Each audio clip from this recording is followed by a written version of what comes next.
Well, good Friday morning, everybody. It is December 10th. And today is actually my father's birthday. If the old timer were still alive, he would be 104 today. So today I'm actually a little bit sad because I do miss the old timer. He was a wonderful soul and a very interesting soul. You missed not getting to know the old timer. He was a great soul. But at any rate, today we are working on the 13th chapter of John's Gospel. We're going to be looking at verses 21 to 30 today, and this is Jesus foretelling his betrayal by Judas.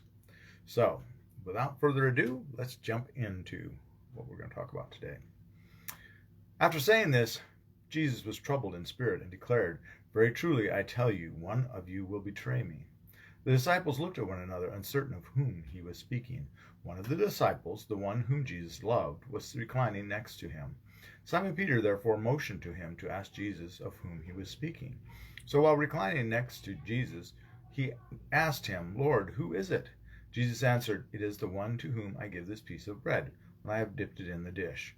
So when he had dipped the piece of bread, he gave it to Judas, son of Simon Iscariot. After he received the piece of bread, Satan entered into him. Jesus said to him, "Do quickly what you are going to do." Now no one at the table knew why he said this to him. Some thought that because Judas had the common purse, Jesus was telling him, "Buy what we need for the festival," or that we should give something to the poor. So after receiving the piece of bread, he immediately went out, and it was night. Okay, couple of things here. First of all, we could be easily lured into the debate about who it is that is the one whom Jesus loved. Generally, it's thought to be John. Most of you know by now, I lean towards it being James. There are definitely scholars that believe it's Lazarus. Jesus has already been identified as loving Lazarus. He raised him from the dead. He was one. He loved him and Martha and Mary. So there definitely is that possibility. There definitely is there. The one person I can say it isn't is not Peter, because Peter asked the one whom Jesus loved to ask him this question about who's going to betray him. So we could get into that debate. We'll talk about that later. Okay, so the next thing is that it's just quite peculiar when it says that Satan entered into him when he received the piece of bread. Is it in that moment of being confronted with the divine that we suddenly see the evil, but yet he wasn't able to overcome the evil that was in his heart? There are those that believe that Jesus put Judas up to this, and I guess I could perhaps argue some of that from this passage, perhaps that Jesus allowed Satan to enter into Judas. I don't know. I don't think that's necessarily the point. I think Judas was trying to, of course, force Jesus' hand. I personally, that's my theory on what's going on with Judas. Judas wanted Jesus to bring in this military revolution, not this spiritual revolution. I think Judas was a man of violence, not a man of peace. I think he was a zealot, but that's just me. Your mileage may vary, as they say. But at any rate, Judas has control of the common purse, and that's mentioned here by John. So money is believed to be involved, and we talk about money being the root of all evil. The love of money is the root of all evil, and we have to be careful, because in a church organization, if we start focusing on the money and not on the people, we've lost our way. And Judas has lost his way if we look at it in that regard, that he's focused on the money. He's lost his way. He's lost his soul, to be honest.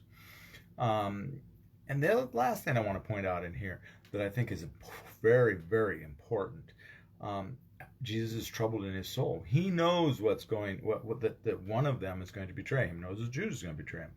He knows what's going on. He knows what's going on in your minds, my mind, and all of the other people that say they're followers of Jesus, as well as all those that don't follow Jesus. And to think that he's not troubled in his soul by that, in his spirit, says he is. And that should be troubling to you. Your Lord loves you so much that your rejection, your disobedience, your fallenness, your betrayal troubles him. And he is saddened by that. that to him is a loss. I think that's a big deal here. I think that's a big part of this. We need to take that to heart. We need to reflect on that. We need to pray on that. We need to think about that a lot, because what are we doing to betray God? Are we betraying him by not doing his word? We all betray him by sinning, but perhaps the biggest betrayal of all, though I don't believe in a hierarchy of sin, is we're not doing what we're called to do, the Great Commission. Take my word to all the nations, not just to Lake City, not just to Iowa, not just to the United States. Take my word to all the nations, to all the world. We're supposed to reach out to all the world. This thing that we're doing is bigger than just you and I. It's bigger than this place, Lake City, bigger than Calhoun County. It's the world. We are supposed to be missionaries to the world. We should be enabling, working towards spreading the gospel everywhere as much as we are able, and not just focused on our own little corner of being. So that is, I think, is a big part of what we look at here as our betrayal. We are betraying him by not doing what he's told us, the Great Commission. We need to do that. We need to do better at that. That needs to be our goal.